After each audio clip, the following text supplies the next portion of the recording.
Bienvenidos and welcome back to Puro Pinche Gol, the place we discuss all things USMNT y la selección mexicana. My name is Adrian. Joining me once again is my co-host Tocayo, Adrian. Adrian, what's up, man? How are you? Hey dude, how's it going? Feeling way better. Kind of a long day, and just glad that it's not scorching hot in Texas anymore. Yeah, man, it was a nice weekend, cool weather, and we were able to go enjoy the Mhm. Clásico Regio in Houston. Tigres won 2-1, by the way, so it was a good weekend for sure. Yeah. Adrian, man, we also were able to see, the two matches here for Mexico this I guess October friendly window. They played matches that were more along the type of matches you and I and everyone who's an eltri fan hopes to see eltri playing against. Matches that it's not against the Caribbean nations, against concacaf opposition. This is against actual powerhouses. Powerhouse from Africa who normally qualifies for the World Cup and does decent in the World Cup, and obviously Germany, who needs no explanation. Not the same Germany as before from 2014 when they won the World Cup, but it's still a Germany that's on its way up, right? A lot more talent than we're used to when talking about opposition for Mexico. So this is going to be six things we learned from these two matches for Mexico. Just a quick reminder: they beat Ghana 2-0 on Saturday, and today, Tuesday, October 17th, they just got done playing Germany and tied 2-2 in a very exciting game, the opposite of Juegos Moleros that we're used to seeing. So, Adrian, man, why don't you get us started with the first takeaway, positive, neutral, or negative? What do you got for us? All right, man, let's do it. I think overall, this is perhaps gonna be the one sixth thing we learn that we do, or that we have more positives than negatives or neutrals for Mexico. So the first one that I want to mention is I think we all saw the benefit of having all of your defensive players playing in Europe, even though they're not with those big teams.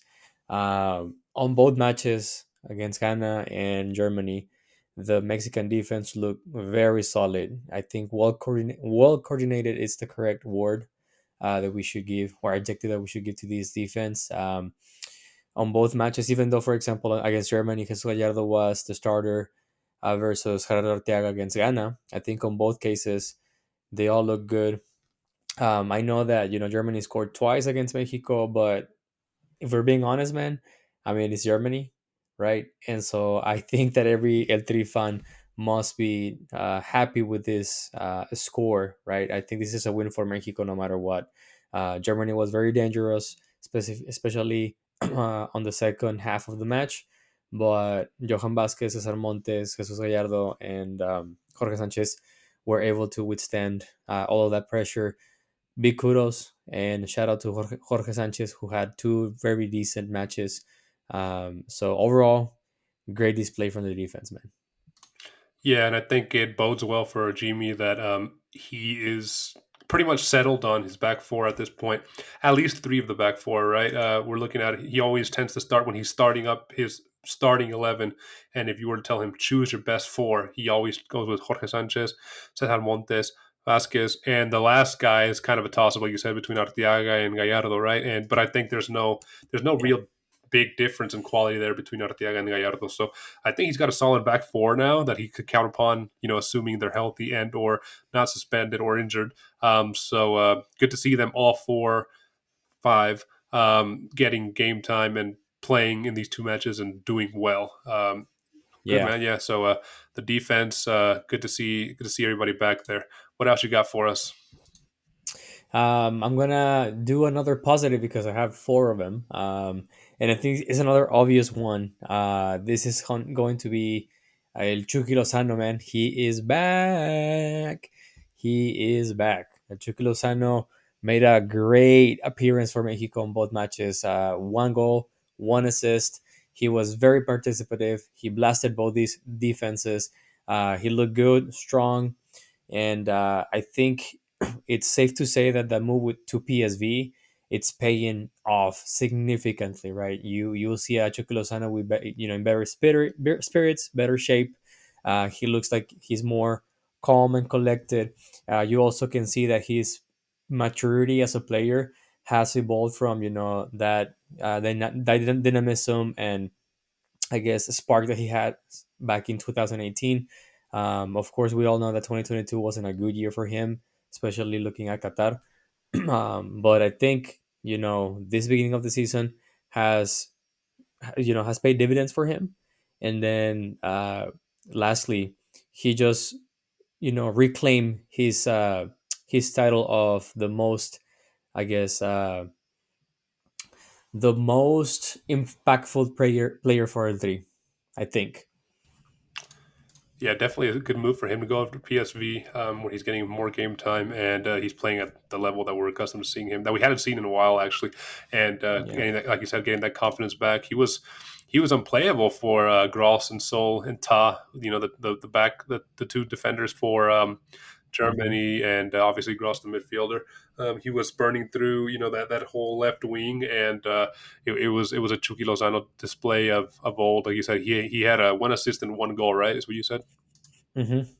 Exactly, dude. Those are good numbers for a friendly, two friendly matches. Yeah, against this opposition for sure. So yeah, Hmm. good to have El Yes. Chukylozano back in playing his best with Mexico. What else you got for us, dude? All right, man. I'm gonna go with a neutral, the one neutral that I have for today.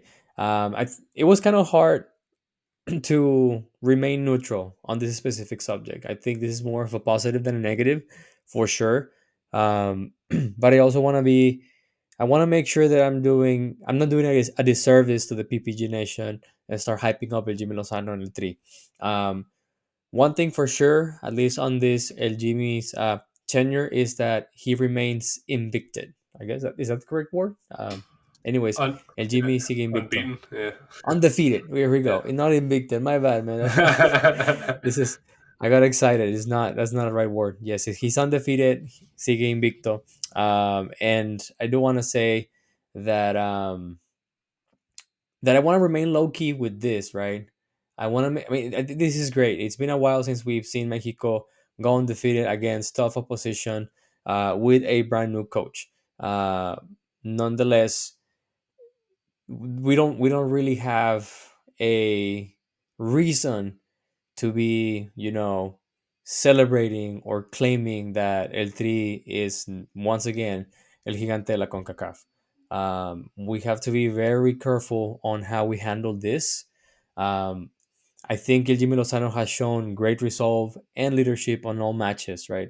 Starting from the Gold Cup all the way to even against Uzbekistan, and now with these two decent oppositions.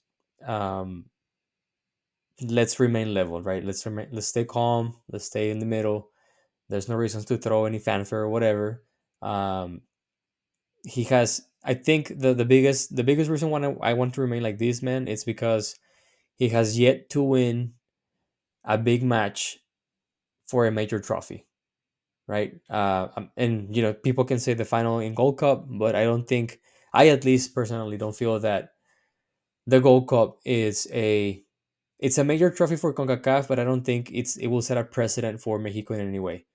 I think it You know, will have to be the Nations League, on semifinals or the final against the USMNT, or making a statement at a Copa America. yeah, that the Gold Cup, it's a fine booster, right? But it wasn't until you play the full A squad USMNT. You can't really claim that as a major trophy. So yeah, I agree with you. Kind of keep our heads level, right? I mean, obviously Jimmy Lozano is doing great things. We want him to do great things. Rooting for him. He's Mexico's first Mexican coach in a while, and somebody who's deserved that.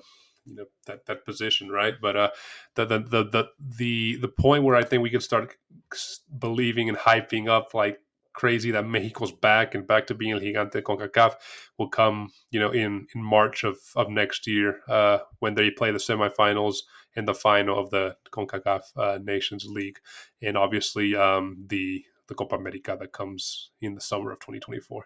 So we'll see a lot of soccer to be played between now and then. So hopefully Jimmy keeps Mexico on the right trajectory, right? Um, Yes, sir. what else you got for us, dude?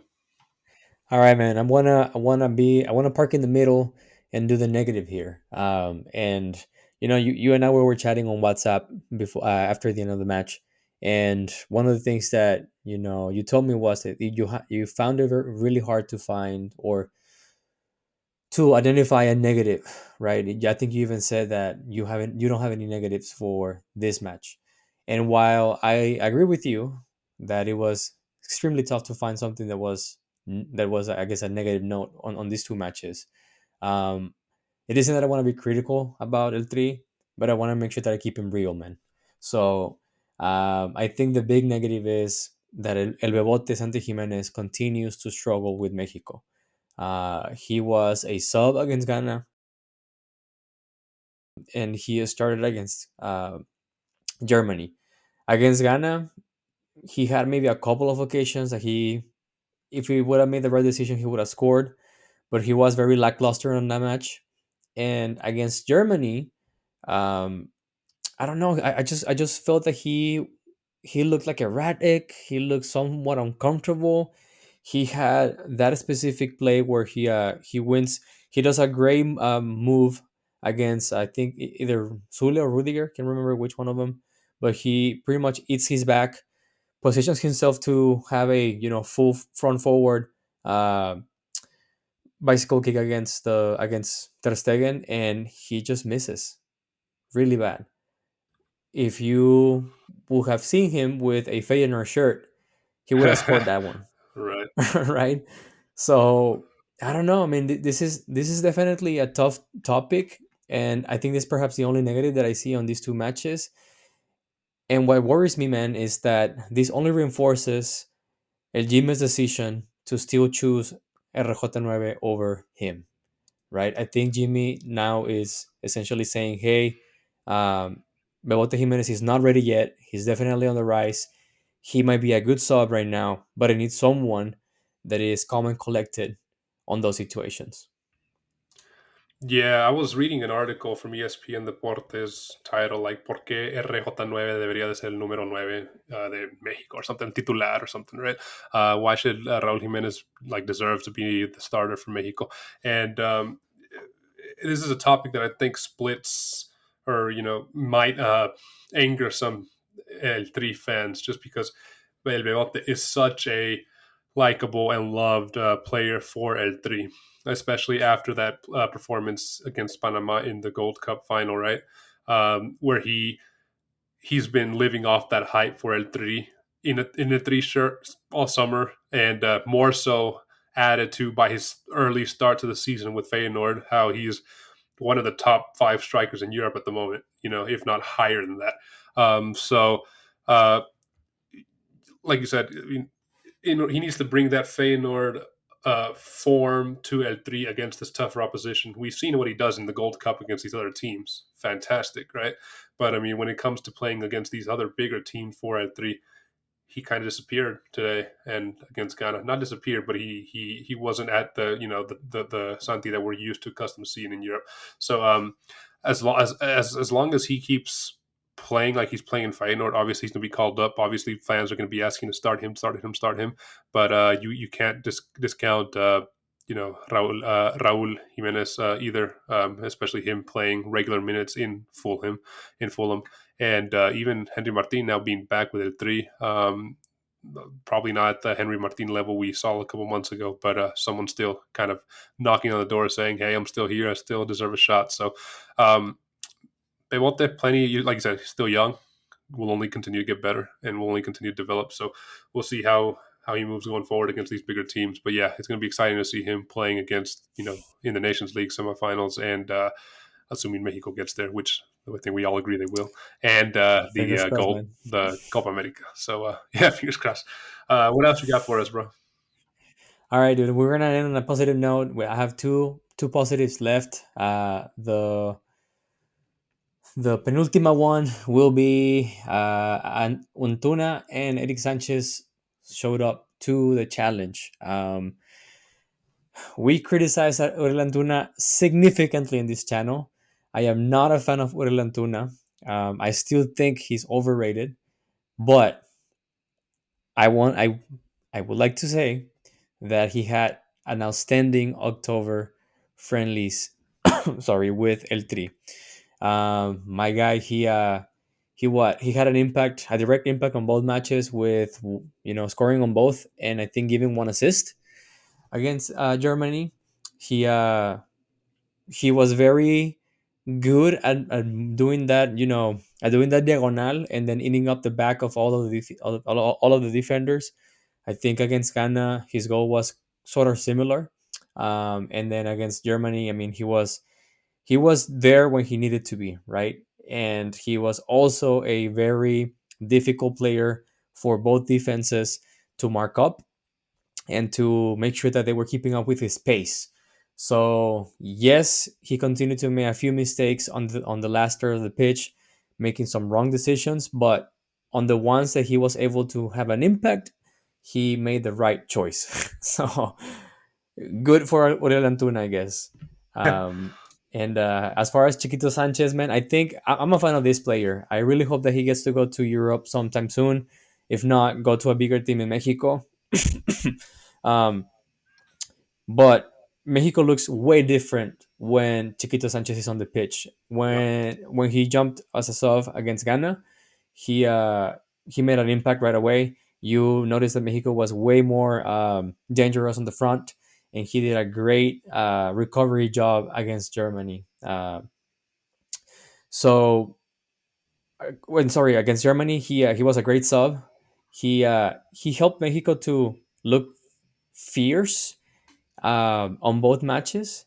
So Hmm. either way, I mean, to me, it's like he's the ultimate comodín for El Jimmylozano.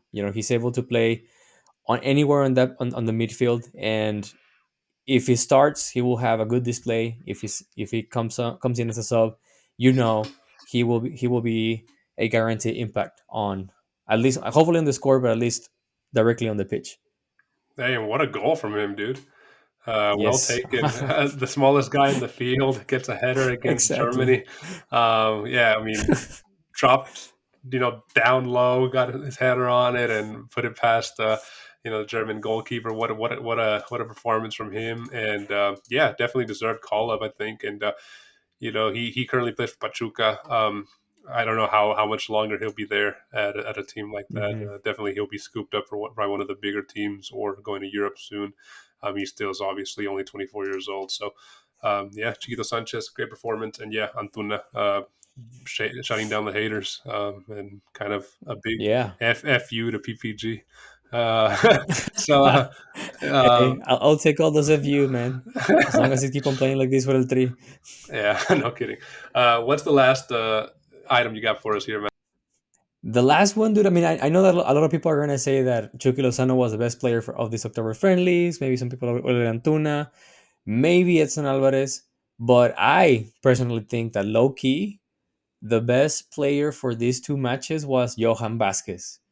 And let me tell you why, man. I know that we give a lot of praise to Cesarmontes, and we always say that Cesarmontes is like that major piece in the Mexican defense. That if he's not around, you can see that Mexico gets weaker on that area of the pitch.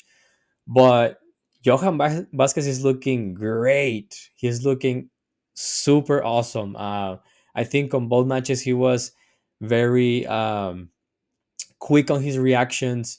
He was fast when he required to to run down the pitch, and he was extremely physical, which I love. He was with pointy elbows. He was meshing with the rest of the defenders. I think he has proven, or he's the best example that Mexico has right now. That even though you don't play at a top level team in Europe, you are still guaranteed to improve your performance and get way more experience and increase your level if you play, in the likes of Genoa, somewhere in the middle table of La Liga, of the Premier League. He is looking outstanding, man. Yeah, somebody that plays constantly for Genoa, and you could definitely see the quality, in the two center backs for Mexico. I mean, yeah, Cesar Montes starts regularly for Almeria, and now you got him playing for Genoa. So, yeah, I mean, I agree with you. The defense looks solid. Both Johan Vasquez and Cesar Montes. I think, like we said earlier in the show, I think the first two names on the paper for jimmylozano when he's starting his 11. Well, other than Guillermo Ochoa, who we probably get tired of giving him a green check mark every freaking window. He Yeah. plays fantastic all the time for eltri now, and he's just getting better with age. It feels like. Did you see that the second goal for Germany that he kept out on the first atajada, and just got unlucky that it fell into a German forward. Yeah. Unlucky in his end, but that was classic memo. But anyway, back to Johan Vasquez. Yeah, I think he would definitely top, if not top one of this October friendlies for Mexico, top two or three players that stand out in a list of all very very solid performances throughout. Um, so obviously next up for Mexico is the Nations League matches in November. We'll definitely be covering those, and excited to see how Jimmy adapts to those matches back in concacaf opposition. Adrian, man, as we wrap up this episode of Six Things We Learned in Mexico, dude, where can our listeners find us? Before I tell them where to find us, dude, I want to give a bonus thing that we learned. And that bonus thing is thanks to one of our great listeners of the PPG Nation. I learned that Ghana has 98% of their national team playing in Europe. And I have yet to see him because they didn't show up to the match. So, anyways, they can find us on YouTube. Don't forget to subscribe, hit the like button, and turn on the notifications. You can also find us on Apple Podcast, Spotify, or wherever you get your podcast on. Last but not least, you can also find us on Twitter and Instagram at Puro Pinche Gol. We post stuff every now and then. Yeah, be sure to post stuff in our comment section as well. Like Adrian said, we had a couple of Canadians interacting with us in the comment section, which was fun. Thanks to, like you said, thanks to them, we know that very we were told very much that Ghanaian this team plays all throughout Europe. So thanks a lot for helping us out there and commenting, and yeah, let us know what you guys thought of Mexico. For sure in these two friendlies. Who was your standout player? How would you rate Jimmy's performance with his lineups and his starting 11s, his formations? Definitely let us know. Were you impressed by the opposition that was in front of Mexico this go round, Germany and Ghana? And yeah, I mean, let us know in the comments. We love interacting with you guys. Adrian, man, another good one with you, brother. I'll see you in the next one. Always a pleasure, my guy. Take it easy. Likewise, dude. See ya.